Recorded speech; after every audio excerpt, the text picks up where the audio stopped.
Biology influences our behaviors and our feelings. Biology does not determine our feelings and behaviors, and that's true of sexual behaviors as well as other complex traits.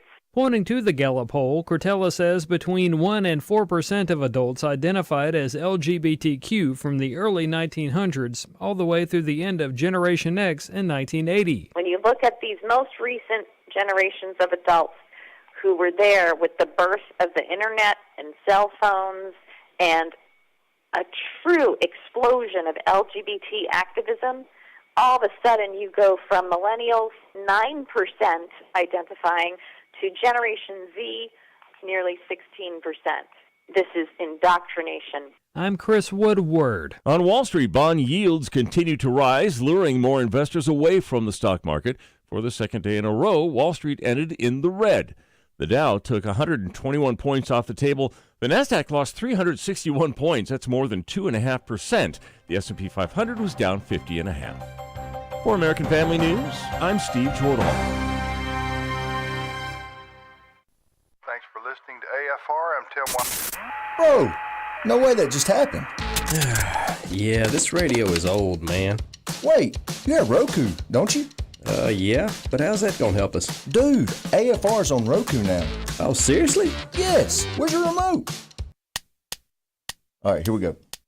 We're in the same... You are a genius. Oh, yeah. American Family Radio.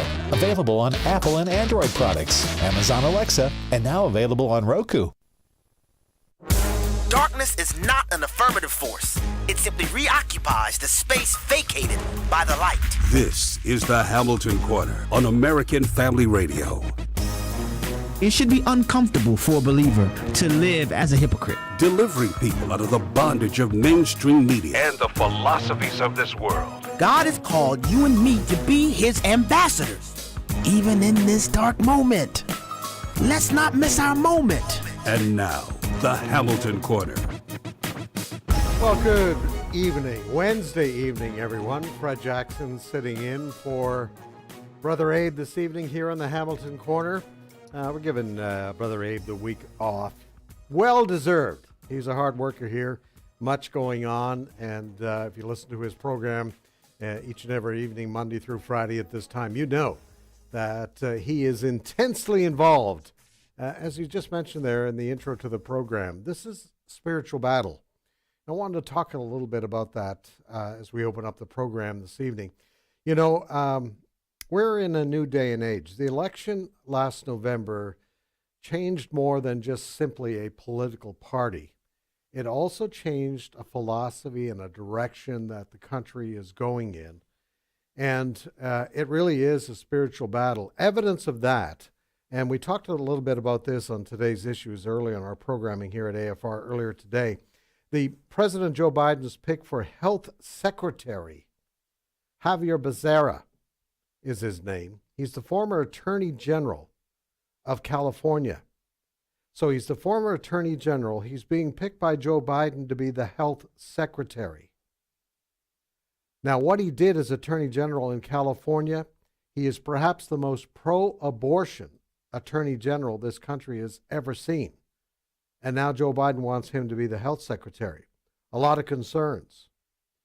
When he was Attorney General in California, one of the things he fought for, and it went all the way to the United States Supreme Court, he wanted pro-life centers in California to distribute information and give people who came into those pro-life centers, directing them to abortion clinics. He said those pro-life centers ought to be giving information, encouraging people to go to abortion clinics. It went all the way to the Supreme Court, and thankfully, the Supreme Court did the right thing that time and turned him down. Now, he is so bad, he is so pro-abortion, that Kristen Day, who is the executive director for Democrats for Life of America, here's what she says. She's a Democrat. Yes, the laws were bad in California, but he has an abortion agenda. Now, that's an example of the type of person that Joe Biden wants in his administration, in the important in the important position of health secretary.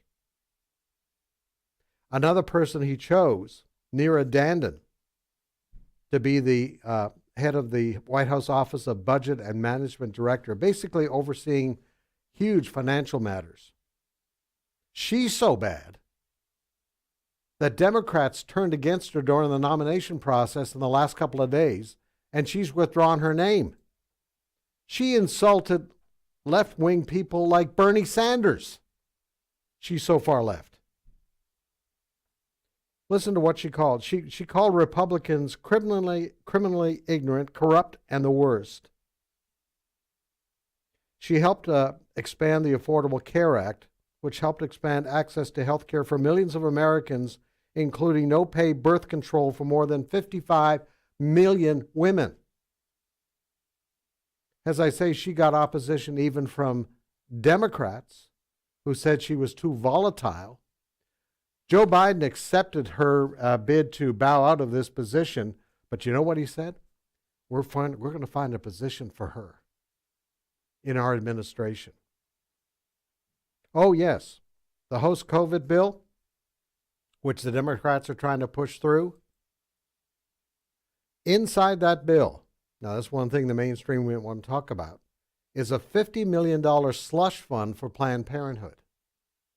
$50 million extra over and above what they get from the taxpayers every year. A $50 million slush fund for Planned Parenthood. It, of course, also eliminates the high protections, taxpayers' money for abortions. Now, this is the kind of individuals that Joe Biden is putting in place. I was saying earlier today in some of our programs that, you know, I think Joe Biden, the Democrats put Joe Biden as the face on their ticket because a lot of people believe that Joe Biden's been around a long time. He was senator for decades, and that he's just a nice, gentle, elderly man. No, he's not. He's a far left-wing radical.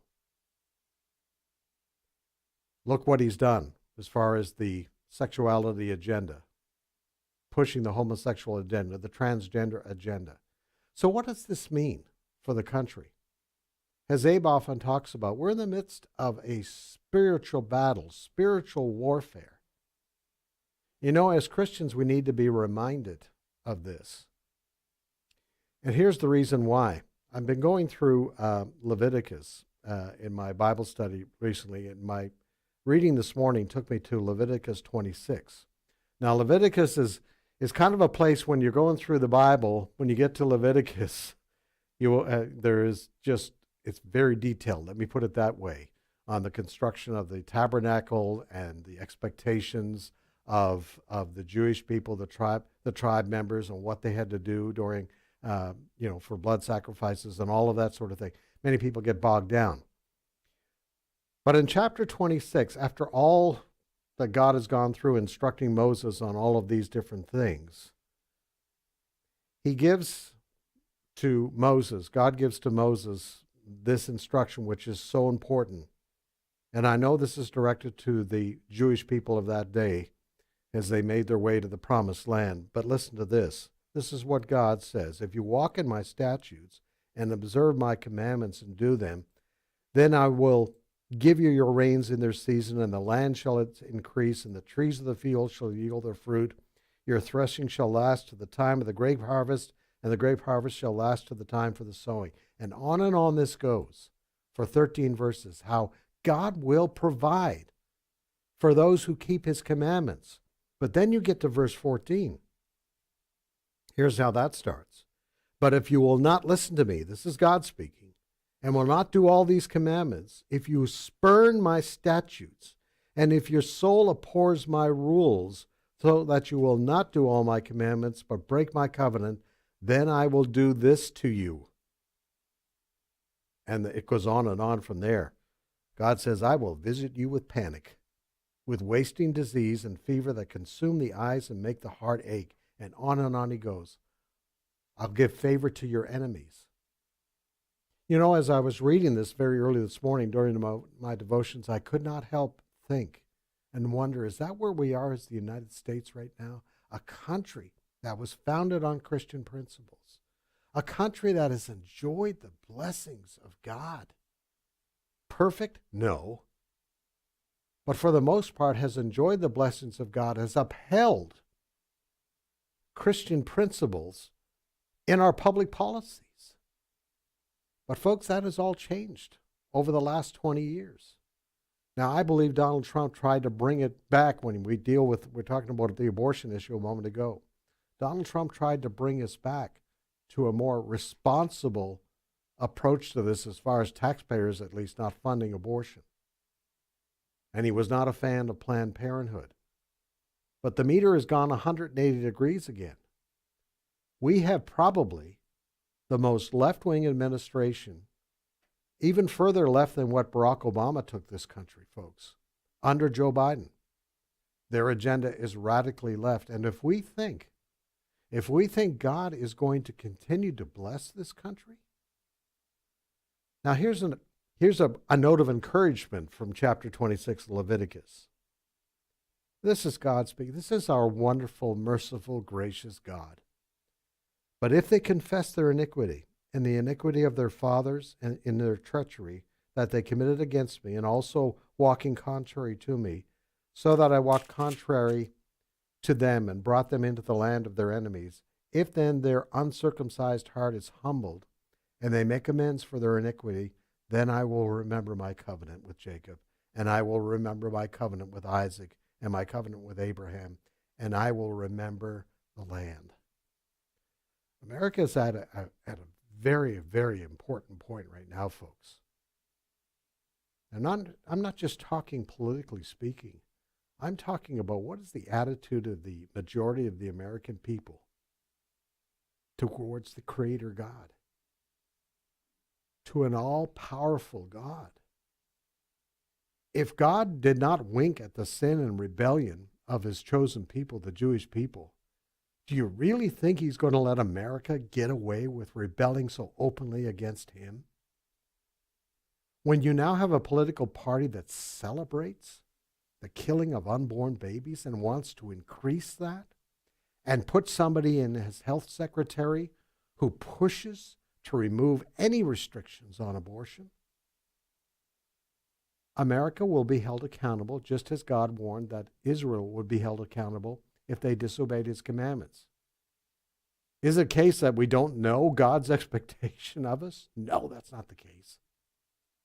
Although I think there's a problem developing, and we were talking to a few of our guests here on our programs yesterday. There's a real problem with even Christians getting into God's Word.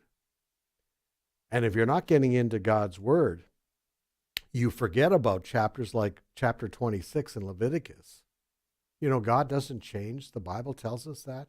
God does not change. He was appalled and warned Jews about pagan worship, which included putting babies into the arms of a heated-up Moloch god, sacrificing little babies. Do you think God is going to wink at what happens here in America? God will hold America accountable. He has to, because another characteristic of God is that he is consistent. He will hold America accountable. So I believe we're at an important point. I think over the next 18 months leading up to the midterm election in 22, America is going to see what a radical leftist administration wants for this country. And America is going to have to decide whether it wants to go that route or whether America is going to repent. Am I saying the Republican Party is the Christian party? I'm not saying that. But at least Donald Trump had an agenda that at least more coincided with what I believe is godly expectations. I think of Donald Trump's attitude towards Israel. I'm not even sure if President Joe Biden has even spoken yet with Netanyahu. The last I heard, he hasn't even called our most important ally, Israel, which is absolutely amazing to me that he hasn't done that. But that's another demonstration of what the attitude is. So, I guess the challenge to America is very simple. What are we going to do? We have God's Word. We know what God says about what constitutes sin and rebellion. We have in this chapter, and there are many other passages in Scripture which would tell us what happens. And we know what happened with Israel. It disobeyed and rebelled. The roughly 2 million that came out of Egypt, it's only a 300-mile trip from Egypt to the Promised Land. But because they rebelled, how long did it take for them to get there? 40 years. God didn't allow them to go in. And we have a history that takes us through even the last 2,000 years of countries. I'm thinking of countries in Europe that have rebelled against God and the problems that they have. Let's not be arrogant here in America. Let's not be arrogant and say, well, we're a Christian nation. God will allow us to get away with that. No, he won't. So America has decisions to make, folks. And as I say, we have a gracious God. If America repents, he will bless once again. But if the rebellion continues, then God has no choice. God has no choice but to judge. All right, much more ahead on this Wednesday edition of the Hamilton Corner. Much more to think about.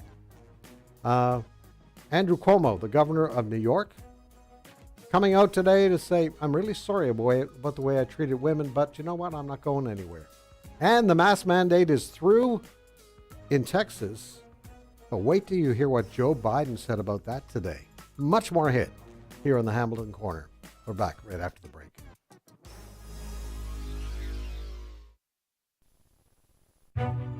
While in the emergency room with my wife, as she was struggling with the COVID-19 virus herself, and I looked at her, I said, "Are you scared?" And she said, a little bit, but I've been through worse. The Certainty of Mankind's History with Uncertainty, an article by Peter Rosenberger. And then, as her fever was approaching almost 103, she started singing In Christ Alone. I place my trust and find my glory in the power of the cross. And that's how she has anchored herself in the certainty of Christ through her huge medical journey that has included 80 surgeries, both of her legs amputated, 100 doctors have treated her, 12 hospitals, and now the COVID-19 virus. And so when we live with those kinds of uncertainties, anchoring ourselves in Christ alone, that's the only place we can run to where there is certainty. To read this article and more, visit afa.net/The Stand. Back to Genesis with Dr. John Morris, scientist and creation researcher with the Institute for Creation Research. Dr. Morris, how long have spiders been around? Chris, spiders have been around evidently since creation, and even now evolutionists are admitting they've been around for a long, long time. Recently, a very well-preserved fossil spider was found in rock, dated by evolutionists to be about 300 million years old.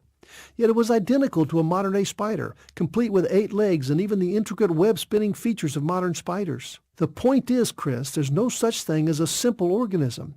They're all complex, right from creation, with all of the abilities that we now attribute to them. Spiders may have had a different lifestyle back before the curse, but there is no such thing as simple to complex evolution, even among spiders. They were created, just like it says, back in Genesis. To learn more about creation, get our free DVD called That's a Fact. Call us at 800-628-7640 and mention the promo code FACT. Brian Fisher here with the Life and Liberty Minute. Democrats are trying to push through H.R. 1, a bill presented as an election reform bill. It's more accurate to call it an election deform bill, since it would mangle the election process beyond recognition. We believe that every eligible American should be able to vote. But we also believe that only those who are eligible should be able to vote. If mail-in ballots are used at all, they should be only counted if the identity of the voter can be verified. But H.R. 1 scraps all signature matching requirements, so we will have no way of knowing if the person submitting the ballot is who he says he is or is even registered to vote. The potential for fraud here is enormous. We've just been through an election with widespread voter fraud. The last thing we need is to go through that again. It's time to say a flat no to H.R. 1. Catch Brian Fisher on Focal Point, weekday afternoons at 105 Central on American Family Radio.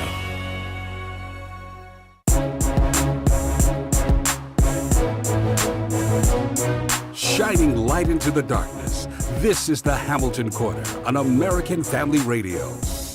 And welcome back to the Wednesday edition of the Hamilton Corner. Fred Jackson sitting in for Brother Abe today.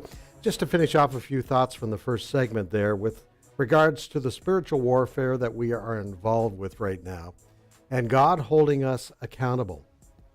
Brother Don often talked about the fact that we are involved with spiritual warfare. It's not just a political battle, folks. So how do we respond to this? Well, Brother Don, many years ago, in speaking to some of our supporters, offered some great encouragement of God's expectation during times of spiritual warfare. Cut 11. What could I say to you that would help you go back out where it's rough, where it seems like we're getting beaten all the time? Let me tell you something. All God asks of you is faithfulness. That's it. Your availability is what He's concerned about. He'll take care of the ability part. And all the odds are against us, but so what? We are His child.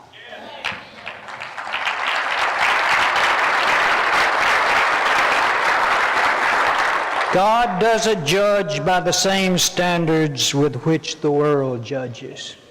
Thank God for that. And God's truths are not dependent upon some politician. Thank God for that. Faithfulness is the word, not necessarily success. Boy, I love that clip. We often play it during our share-a-thons here on American Family Radio. And those words were spoken many years ago. But how appropriate, I wanted to bring it back today, how appropriate for where we are right now. He mentioned something about politicians and politicians' opinions of God. New York Congressman Jerry Nadler, was it last week, in response to a Republican expressing concern about the Equality Act? And I'm going to paraphrase a little bit here, but I think I have the thought right from Democrat Congressman Nadler. Basically, what God thinks about things has no place in this chamber. I heard somebody say, one of our show hosts say, "Man, you better stay back several feet from Jerry Nadler." And anybody who would say that God has no place, my goodness, what incredible arrogance. What incredible evidence, I think, that we need to pray for Congressman Nadler, but he has no idea about the God of the Bible, folks. If you can be so arrogant to get up in a public place like that and tell God his opinion has no place in this. So that's why it goes back. We are at spiritual warfare, but as Brother Don has said through the years, as he said there and you heard it, what God is looking for individually from us is faithfulness. And I would extend that to our churches, to our individual churches. He is looking for faithfulness to His Word. And that's the beginning, that's where revivals begin, individually, in churches, and then it moves out from there. So I hope folks will take that to heart. All right, back to the news of the day, or at least the last 24 hours, and reaction today. Yesterday, Texas Governor Greg Abbott, this is going to be cut number 1, Marty, announcing that Texas is open for business again as of 1 week from today, March 10th. Have a listen, cut 1. Today, I'm issuing a new executive order that rescinds most of the earlier executive orders. Effective next Wednesday, all businesses of any type are allowed to open 100%.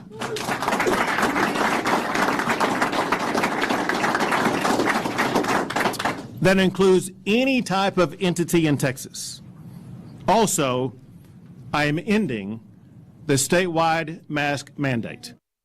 Wow. You would have thought he was announcing he's declaring nuclear war on Washington. I mean, the reaction has been absolutely incredible. President Joe Biden was asked about this today, and he called it Neanderthal thinking. Wow. I mean, that's what he thinks of the people of Texas. Folks, if you're listening in Texas today, Basically, the President of the United States, Joe Biden, has compared you to non-human thinking. I'll put it that way. Joining us in studio right now, one of our great reporters from American Family News, Chris Woodward.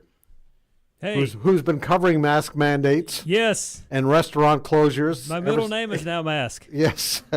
Since the pandemic restrictions. Now, it wasn't only Texas, Mississippi, and several other states. Sure. Yeah, Texas, Mississippi, we're all Neanderthals, or Neanderthals, as some people might say. Yes.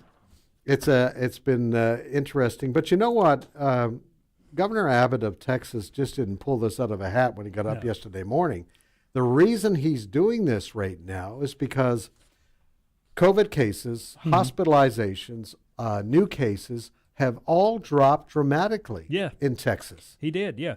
This is a statement that I got this afternoon, not long before the start of this program, from the governor's press secretary. She says the governor was clear in telling Texans that COVID has not ended and that all Texans should follow medical advice and safe practices to continue containing COVID.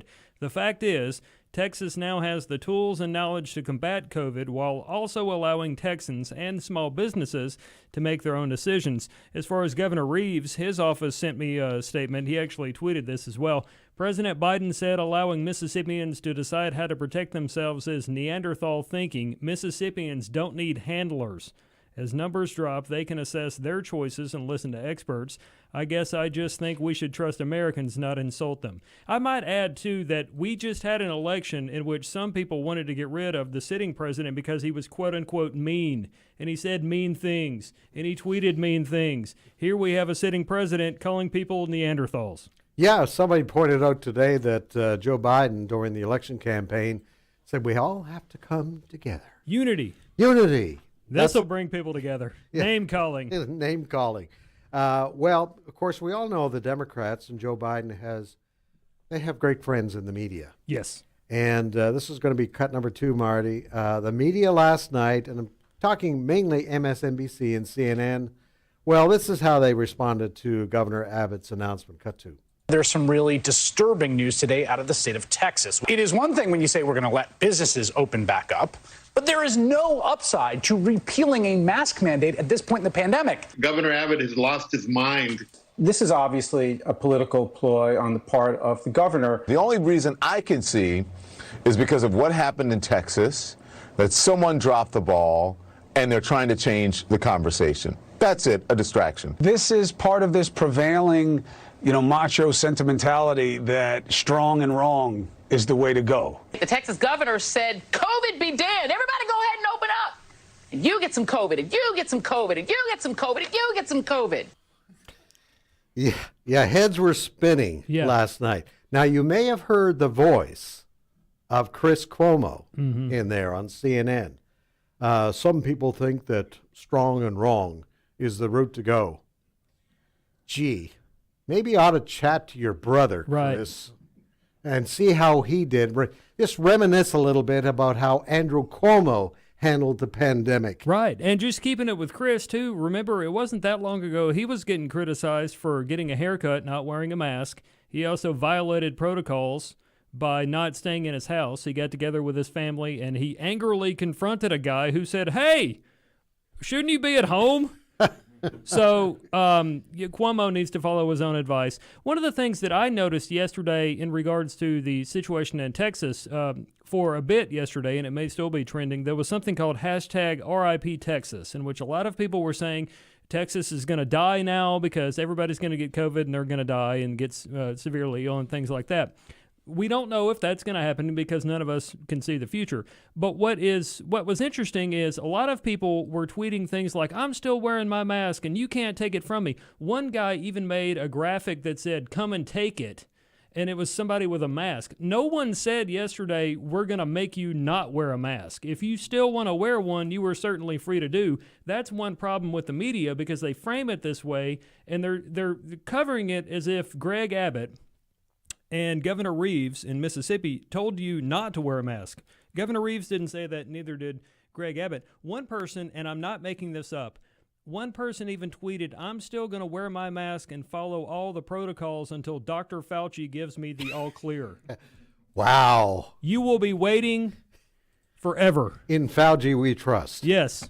Well, and you know, that's speaking of Fauci. It was a year ago-ish this time that he was telling USA Today and other news outlets, skip masks, just wash your hands, practice social distancing. And now he's gone from wear goggles and face coverings to wearing 2 and maybe even 3 masks. So we don't know what Fauci may have a different opinion this time next year.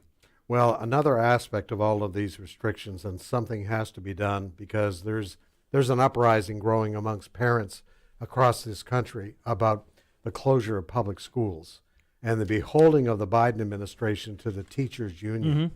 Folks are getting fed up. There's this story out of North Carolina. End of course exam results in North Carolina show that high schoolers across that state have declined rapidly in math and science amid the coronavirus pandemic. A majority of high schoolers failed Math 1, Math 3, and biology exams, according to the newspaper, and the newspaper is the News and Observer in North Carolina. However, the Democrat governor of North Carolina, Roy Cooper, vetoed a bill just last Friday that would have forced all of the state's 115 K-12 public school districts to institute at least partial in-person instruction with the option of remote learning. Now, this is happening across the country, folks. Mm-hmm. Even in liberal states, Democrat-controlled states like California, parents are saying enough is enough. We've got to get these schools open. I was watching a report out of Tennessee this morning, and they're talking about the mental illness rates going up amongst kids. Got to get kids back to school for social reasons, socializing reasons, but also for what it's doing. Somebody was saying we are robbing kids of academic achievements and academic learning that they may never be able to recover unless we get our kids back in class. Sure. Yeah, part of school is not just instructional. It's also, there's a socialization there that kids get that you can't really kind of, put a financial amount on. Kids need that structure to be able to see one another and hang out, talk about things and whatnot. Really, the concerns you shared there about kids needing to be in school, it's good for them. I'm paraphrasing. Dr. Fauci said as much, and then he changed his opinion. He may change it again. We'll see. But there have been a lot of concerns from medical experts, just professionals, to AFN and other news outlets saying as much. President Trump said we've got to open up and we've got to get kids back in school because kids are they're depressed. Some kids, there have been documented news stories to this effect in recent months. Some kids have committed suicide, sadly, because they were sad and they could not see their friends anymore. Some of them were athletes, other kids that just were, students. Chris, what gets me is that the Democrats and Fauci and others big on the phrase, let's follow the science. Right. The science is the kids in the schools have about the lowest rate of susceptibility to the virus. Yeah, exactly. And the thing that really stands out to me about the science there is they pick and choose the science they want to follow. They want to do the science that benefits whatever their talking point is. There's a lot of science out there that says, for example, a baby in its mother's womb can feel pain, but they still push abortion. There's a lot of science out there that says climate change is not as bad as you said it was going to be, if it even exists, and yet they still push science. You really need to read up and listen to and be willing to study and figure out where people stand on these issues, because the media is going to tell you exactly what their science is because, and I've said this before, I'll probably say it again, it was a really impactful quote, I think, back in 2016 when he was running for president. Then presidential candidate Senator Marco Rubio said, and I quote, "The media, the mainstream media, is a Democratic super PAC. Whatever the Democrats want or say, the media is going to use it to their advantage." Well, they certainly proved that during the Trump administration, and they're proving it once again. They're right up there with tough questions like, what's your favorite color? Right. All right. Which, by the way, maroon. Maroon for Yes. you. All right, only got a couple of minutes left. You're also our reporter dealing with energy issues. Yes. I've noticed at the gas pump, gas prices have gone up about 30 cents a gallon over the last 6 weeks. What's that? Yeah, I could not really get a straight answer. And as we were talking about prior to the show, this is the time of year when prices do tend to go up because more people maybe are going on the road. They're taking vacations, things like that. Presumably, if people are getting some more money from the government to combat the coronavirus, they'll go out and spend some of that visiting various people or going places. But we can tell you that a lot of the investments and kind of looking into the future, assuming what Biden is going to do with oil and gas, that prices are going to go up. So buckle up, folks, regardless of what vehicle you drive, diesel, regular gas, even if you're a hybrid customer that you don't fill up as much, you're going to be paying a lot more higher prices going forward into the summer. And certainly if you are somebody that uses an electric vehicle, you're probably going to pay more too, because especially if you're charging at home, the price of electricity is going to go up, because where do you think electric, power comes from? Well, part of that radical green agenda, we covered a story back a few days ago. There's a community in California that has decided they're not going to allow any new construction permits of gasoline stations. They're not going to allow any new gasoline stations in their city. There's a couple of more groups on the West Coast, Washington State, I think it is. No more new gasoline stations. Now, that's how radical we're talking about. Right. So get rid of the competition. What does that do? Drive up prices. Exactly. I tell you what. But the government will send you money for that too. I suppose so. All right, Chris Woodward, thank you very much. Sure appreciate it. All right, folks, time to hear from you. 888-589-8840 is the number to call. 888-589-8840. Your thoughts on the spiritual warfare that we're in right now, and your thoughts on where the Biden administration wants to take this country. When we come back also, we're going to deal with the crisis at our border. It is building day by day, folks. You're going to want to listen to the latest details coming out of our border with Mexico. Back in a minute.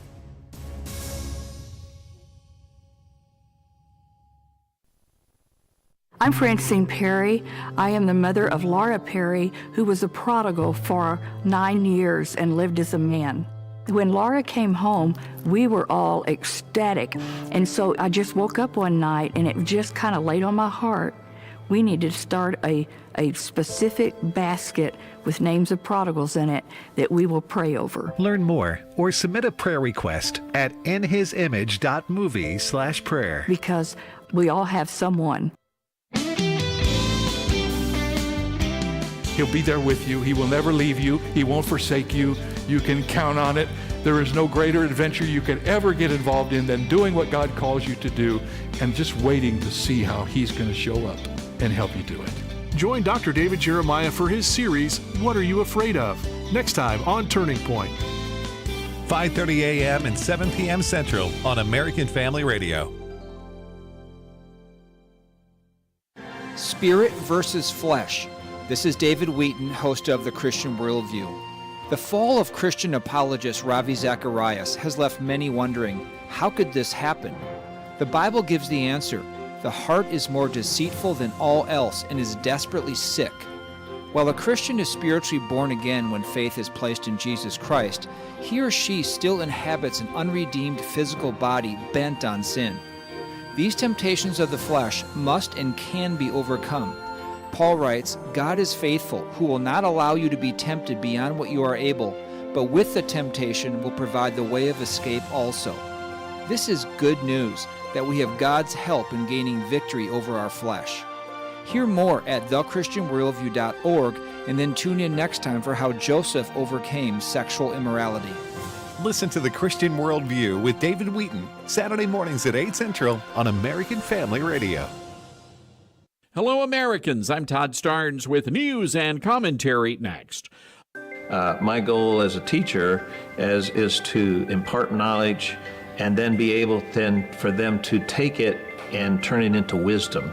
As we teach, I think, okay, 5 years down the road, how will the material that I am teaching them really affect their lives and their careers? Hi, Todd Starnes here. Truett offers biblically centered degree programs. Check out truett.edu/Starnes. On March 2nd, 1836, Texas declared its independence from the oppressive rule of Mexico. On March 2nd, 2021, Texas declared its independence from the oppressive rule of the CDC. Governor Greg Abbott announced the state will reopen for business next week. No more social distancing, no more mandatory face coverings. Every business in the state will be allowed to reopen. The governor says too many small business owners have struggled to pay their bills, not just in Texas, but across the nation. Thousands have been forced to close, shut down by the CDC. The governor's announcement was met with outrage from liberals. The Alamo Drafthouse, a popular theater chain, says they will still require patrons to wear masks, which is their right. They made that decision, not the government. Let's hope as the Lone Star State goes, so goes the nation. God bless Texas. I'm Todd Starnes. The Hamilton Quarter podcast and one-minute commentaries are available at afr.net. Back to the Hamilton Quarter on American Family Radio. And do indeed welcome you back to this Wednesday edition of the Hamilton Corner. Fred Jackson sitting in for Abe today. I watched a little bit of the daily White House briefing today, and I think it was a Fox reporter that asked White House spokesperson Jen Psaki about when does the Biden administration think or is going to admit there is a crisis on our southern border. And Jen Psaki said, well, our bar is a little different from yours. The bar has to be reached. Okay, so let's deal with that. The immigration officials announced today that they expect in the next 12 months that there will be over 115,000 minors, that's without their parents, that will show up on our southern border. 115,000. And I think that's like 300, 400% more than it's been in the last couple of years. And what does that mean? They show up, they're going to be put in, well, the Biden administration doesn't call it cages. I don't know what they call it, but they don't call it cages. And they'll have to wait there. But here's the thing. That opens the door because of Biden administration's policies to chain migration. Little Johnny, little girl comes in, and then they're allowed in, and then they bring mom and dad and uncle and aunt and all the brothers and sisters. That's what that's about. That's a crisis, folks. And then you have the story that broke today about the 108 illegal immigrants they come across, and they were tested for COVID, and they proved COVID positive. But what happens, because of the Biden administration's policy, they were let go into the United States. And there are pictures of these folks getting on buses to go to various communities in the United States. One of these ladies who tested positive for COVID said, yeah, I'm going to North Carolina, getting on the bus, going to North Carolina, because I don't feel too bad, even though she tested positive. Now, here's what's interesting. If you're an American that has gone to a Caribbean island for a week vacation, you are tested before you're allowed back in the country. And basically, there's a call for a quarantine if you test positive before you're allowed, American citizen, before you're allowed back in the country.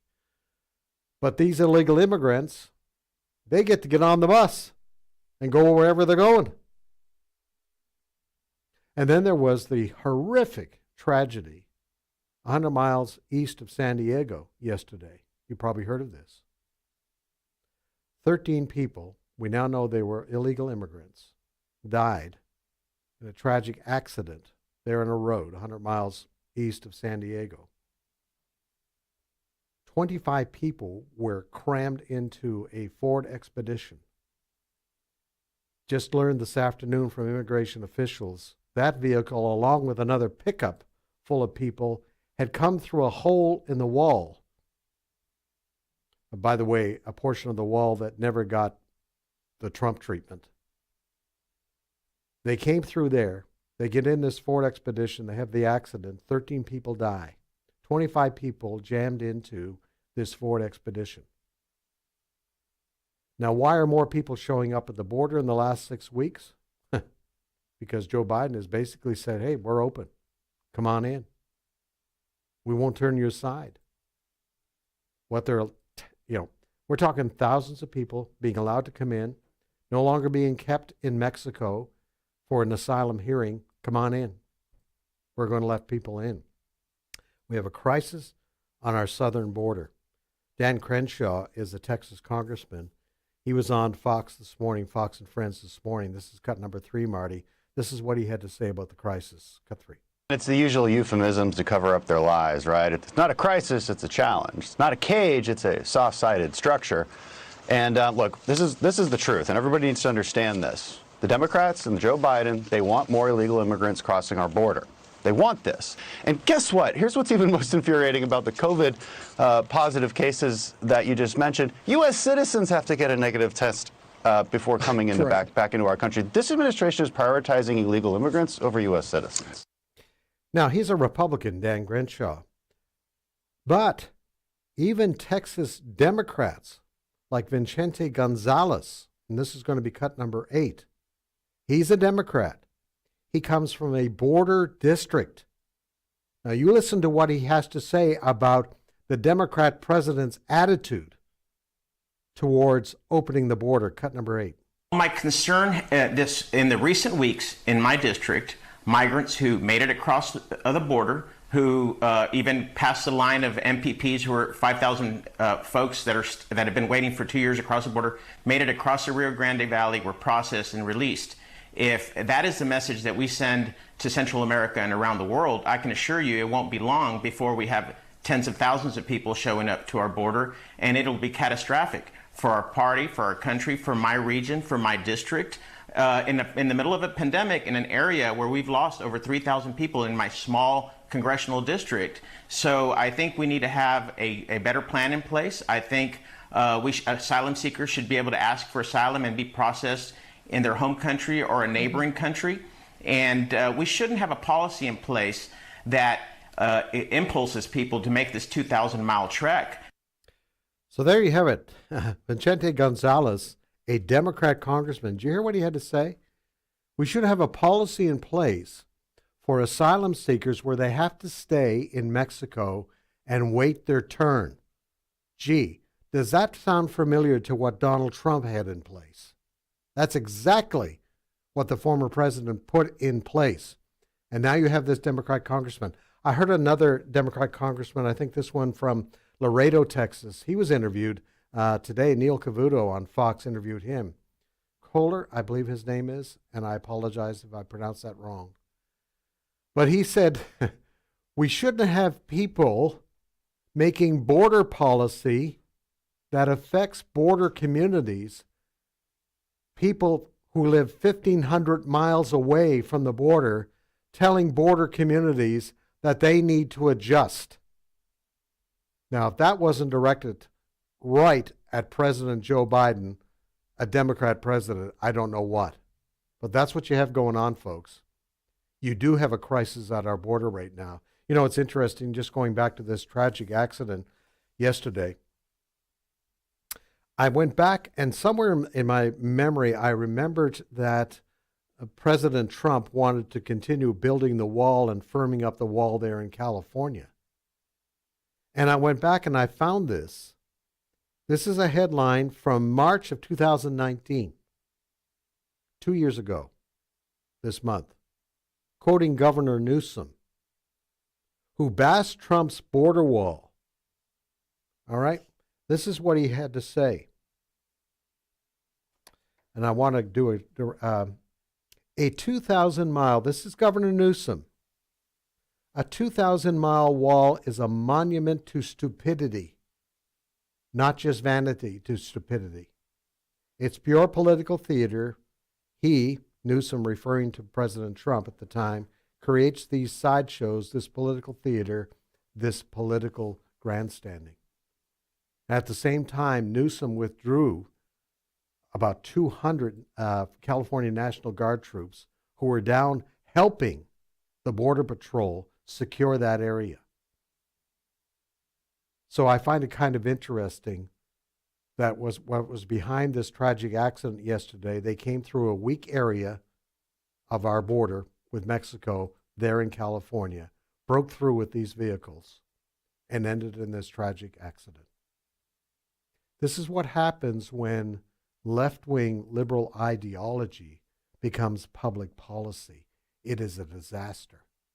And that's what we have happening on our southern border. And yet, Jen Psaki, the White House spokesman, saying today, we haven't reached the bar yet. I wonder what it's going to take if what we're seeing over the last 48 hours is allowed to play out, and what mess we will have on our southern border. All right, 888-589-8840, the number to call. 888-589-8840. Let's go to our phones. To Mark in Alabama. Go ahead, Mark. Welcome to the program. Hey, how are you doing today? I'm doing fine. Love what you guys are doing. I just wanted to point out, I had been an oil analyst for many years. My brother is still a CEO of an oil company down in Texas, and I've got a lot of insight into what goes on in spot prices of oil. And, anyway, what I wanted to go over, there's a lot of things affected it, and I'll try to say it as fast as I can and dumb it down as much as I can. But bottom line is that this Paris Accord is going to be a big factor because in 2012, Obama did the Paris Accords.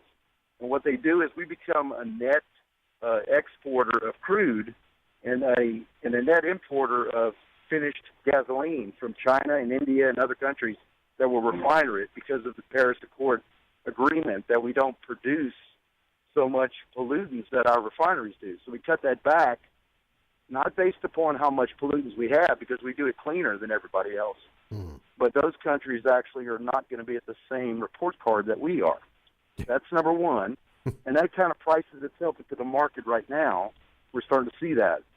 Number two, you just had a disruption in the state of Texas on all the pipelines that produce not only gasoline, but they also produce natural gas and oil. And the pipelines actually were shut down at the pumps when they were doing the rotating of blackouts. And that's why you had the problem in Texas. If they shut the pumps down that produce the methane and all the natural gas that it brings it to the refined plants that, like Dallas has two utility plants that run off of pure methane. And if you shut down the pumps that bring it to those lines, then you're shutting off the sole power source that you need to rotate. And you don't have it to rotate because you just shut it off. When they shut it off, they go to burning. And what they do is they light a match and they flame up all of those methanes because the capacity in the lines isn't enough to hold anything because it's all froze up. So what do you do with it? You don't just escape it into the atmosphere. You burn it because that's the easiest way to keep the well in a stable position. Okay. The third thing going on is that Cushing used to be the net, the largest vehicle of holdings in Oklahoma of all of our oil reserves. Well, when oil prices went negative last year, all of that oil got on super tankers, and you know who bought it up? China. China's actually sitting on a Cushing over there that's larger than ours. And so they need to do something with all that oil because they can't move it fast enough in their country. They were actually paying all the super tankers to store it for them at a price of about $50 a barrel per day. Well, that was adding up to quite a bit of money. Now they're producing all this gasoline with it, and it's got to go somewhere. It's kind of a pipeline that's actually got to a point where we're now going to be the vacuum of all that gasoline. And so they're going to go ahead and shut down our refineries under the Paris Accord. They're going to step up growth of gasoline production in China and in India, and then they're going to ship it back to the United States, and we're going to buy it from them. And we're going to be paying about $4.50 to $5 at the pumps in just a few months. We're going to start seeing it creeping up gradually, and that's because they need to price it into the market. Anyway, that's kind of a summary of where we are with everything. Our production levels are still good. I mean, my brother's drilling 8 rigs right now in his company, but bottom line is that the price is going up to $80 a barrel. The little companies will do real good. The big ones aren't sitting on enough oil in the United States, but they don't need it, so they're going to have to cut back production.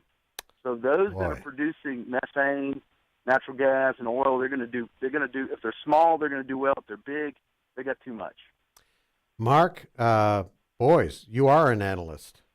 Some incredible points there, but kind of scary points as well. Mark, I hope everybody heard what Mark just said. China buys up our raw crude. They take it over there. They refine it, but they don't refine it as well as we do here. And they're waiting to sell it back to us as our output is decreased under Joe Biden's energy plan. And then they'll sell it back, our oil, sell it back to us when we get into real crisis mode here because we're shutting down Keystone and other sources of oil and natural gas under the Biden energy plan. Does that make sense to you? Yeah, Marty, to Joe it does. I tell you what, folks, you need to be informed about these things. These are kinds of things that you're not going to get in the mainstream media. You need to understand where public policy is taking us, and it will cost us. All right, got to run. Been great to be with you today in the Hamilton Corner. We'll see you again real soon. Have yourself a great evening. Stay tuned for more great programming here on American Family Radio. Bye for now.